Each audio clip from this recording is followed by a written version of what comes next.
नमस्कार, मैं तनुज दीक्षित। आप मेरे साथ देख रहे हैं नेक्स्ट 9 न्यूज। लोकसभा चुनाव 2024 चल रहे हैं। 3 चरण के मतदान पूरे हो चुके हैं और चौथे चरण के मतदान कल यानी कि 13 मई को होने वाले हैं। ऐसे में उत्तर प्रदेश में जब से मायावती ने आकाश आनंद को लेकर जो फैसला लिया है वो वाकई चौंकाने वाला है।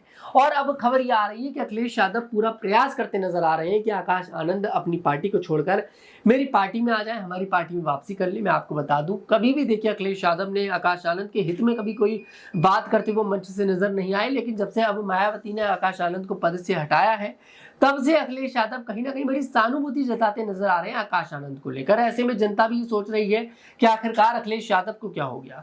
दरअसल अखिलेश यादव शुरुआत से कहते नजर आ रहे हैं कि मायावती जो है वो भारतीय जनता पार्टी की एजेंट है और उन्होंने अपने भतीजे के साथ ही, मतलब देखिए, भारतीय जनता पार्टी से वो डर गई, उन्होंने अपने भतीजे के खिलाफ ही एक्शन ले लिया। कुछ सवाल मेरे इसमें होंगे। मेरे साथ स्टूडियो में मौजूद है अक्षय। बहुत बहुत स्वागत है आपका। सबसे पहले सवाल अक्षय यही लेना चाहूंगा, क्या आप देखते हैं, क्या आकाश आनंद की बात लग रहा है आपको कि समाजवादी पार्टी में का वो हाथ पकड़ेंगे राजनीति के तौर पर?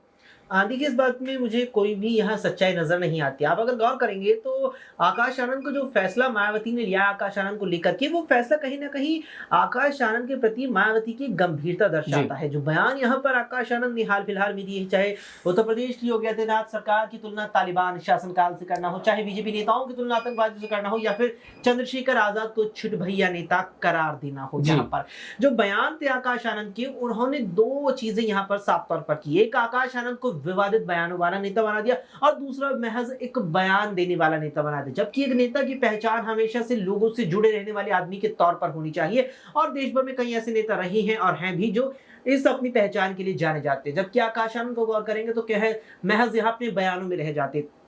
अब जिस तरीके से वो बीजेपी नेताओं पर हमला बोलते हैं, कहते दिखते हैं कि भाजपा वाले आतंकवादी है, घर पे आए आप लोगों के, यानी जनता से कहते हैं कि आपके घर आए तो लाठी और डंडों से उनका स्वागत करो, लाठी डंडे उन पर बरसा दो। तो ये बयान जो आकाश आनंद ने दिए, उन बयानों के चलते ही चुनाव आयोग में उनके खिलाफ मुकदमा दर्ज हुआ। उसके बाद उनकी कई रैलियां भी रद्द हुई और फिर जाकर के ये बात कही गई कि जो रैलियां आकाश आनंद ने मुकदमे दर्ज होने के बाद रद्द की है, वो परिवार के किसी सदस्य की सेहत बिगड़ने के बाद की। लेकिन अगर आप गौर करेंगे तो आकाश आनंद पर अगर मायावती ये कड़ा फैसला ना लेती, उन्हें उत्तराधिकारी पद से हटाना और कोऑर्डिनेटर पद उनसे छीन लेना, अगर ये फैसले ना करती, तो शायद आकाश आनंद के जो बयान है वो इसी प्रकार जारी रहते और वो विवादों में और भी ज्यादा फंसते चले जाते। लेकिन आपको नजर ऐसा नहीं लगता अक्षय की जो चुनावी रैलियां उनकी रद्द करी गई, और ठीक है वो फैसला चुनाव आयोग की तरफ से था, लेकिन मायावती ने वाकई में बहुत जल्दी एक्शन आकाश आनंद के खिलाफ ले लिया और वो अपने इस एक्शन के बाद घिरती नजर आ रही है। कहीं ना कहीं मीडिया की नजरों में भी मायावती अब आ गई है सवाल, क्योंकि वाकई में खड़ा होता है। बात बड़ी थी, मैं ये नहीं कहूंगा कि बात बहुत बड़ी नहीं थी,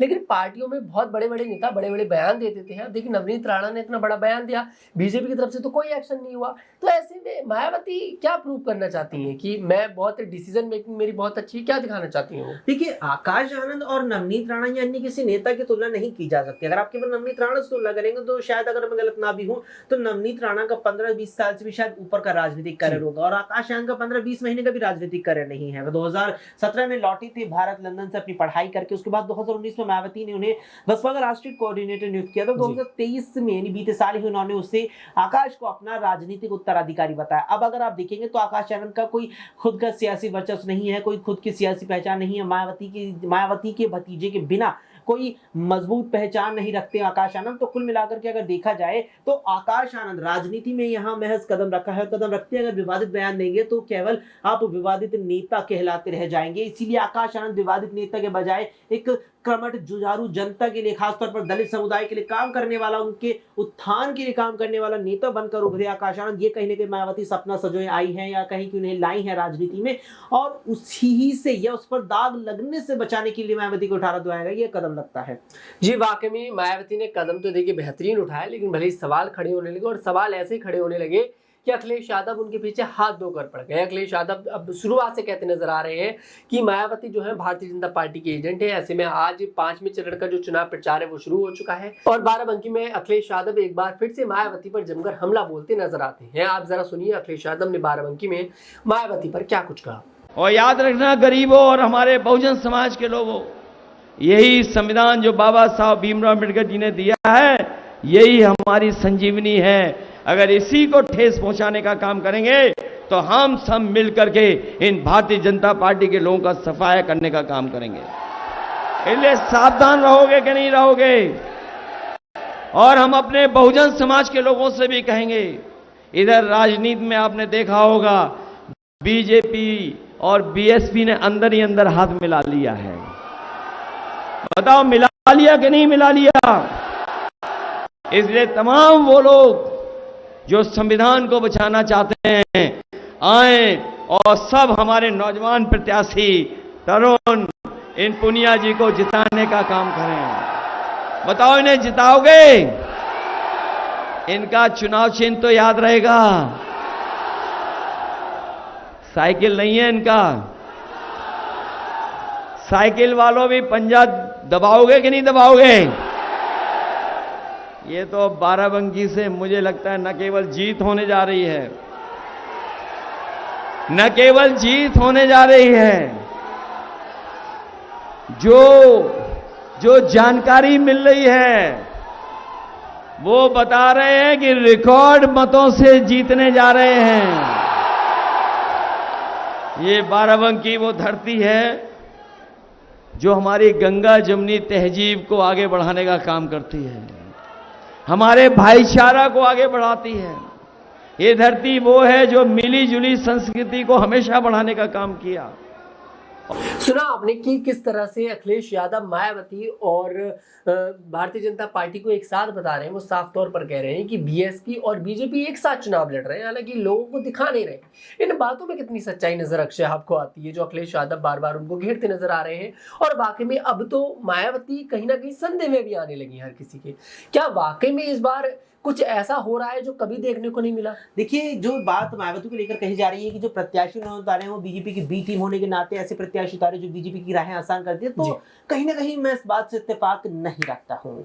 पश्चिम उत्तर प्रदेश की कैराना सीट पर मुझे लगता है तनुज तमाम दर्शकों को गौर करने की जरूरत है। मौजूदा सांसद है बीजेपी से प्रदीप चौधरी और सामने इंडिया गठबंधन की इकरा हसन है। वही उस सीट पर श्रीपाल राणा को मायावती ने टिकट दिया है। श्रीपाल राणा क्षत्रिय समुदाय, राजपूत समुदाय से आते हैं और पश्चिमी उत्तर प्रदेश में राजपूत समुदाय की नाराजगी बहुत बड़े स्तर पर बीजेपी के खिलाफ देखने को मिली। कई गांवों में यहां बीजेपी के खिलाफ वोटिंग का बहिष्कार किया गया। उत्तर प्रदेश की बात आती है तो राजपूतों की राजधानी मेरठ का शहर सरधना कहलाता है। सरधना में वोटिंग प्रतिशत बेहद ज्यादा कम रहा था। इसका कारण दिया गया था कि राजपूत समुदाय जो यहाँ भारी संख्या में रहता है उसने पूरी तरीके से वोटिंग का बहिष्कार किया बीजेपी के खिलाफ जाकर के। वहीं उसके बाद अगर आप देखेंगे उसका जो मुख्य कारण, तो उसमें एक कारण ये भी था कि भारतीय जनता पार्टी ने राजपूत समुदाय से आने वाले लोगों को टिकट नहीं दिया। ये क्षत्रिय समुदाय का मानना इन चुनावों में रहा है। वहीं आप देखें श्रीपाल राणा जैसे नेता को अगर यहाँ कैराना से उम्मीदवार बना दिया जाता है तो वो क्षत्रिय समुदाय निश्चित तौर पर अपनी बिरादरी वाले नेता को वोट करेगा और सेंधमारी होगी यहाँ पर भाजपा के वोट बैंक में। तो कुल मिलाकर के जो बी टीम की बात कही जाती है ये महज मुझे एक चुनावी जुमलेबाजी नजर आती है। वाकई में आप भी बोलते हैं ऐसे शब्द सर, भाई चुनावी वाकई में कहीं ना कहीं ये सारी बातें फालतू की दिखाई देती हैं। राजनीतिक तौर पर सिर्फ ये बातें बयानों में अच्छी लगती हैं, भाषणों में अच्छी लगती हैं, लेकिन ये प्रैक्टिकली अगर सोचा जाए तो मुमकिन नहीं है। क्योंकि अगर मायावती को वाकई में देखिए कहीं ना कहीं भारतीय जनता पार्टी के लिए ही काम करना होता तो बीजेपी की तरफ से उन्हें शुरुआत में बहुत बड़ा ऑफर था जो सब लोग जानते हैं, लेकिन उन्होंने उसको एक्सेप्ट नहीं करा। और मायावती ने कहा कि जो उनका सुबह से नारा है कि एकला चलो, और एकला वो चलती आ रही है और इस बार देखिए लोकसभा चुनाव अकेली लड़ रही हैं। खैर, आपको क्या लगता है, क्या वाकई में अखिलेश यादव जिस तरह से मायावती पर हमला बार बार करते नजर आ रहे हैं, इन बातों में कितनी सच्चाई है?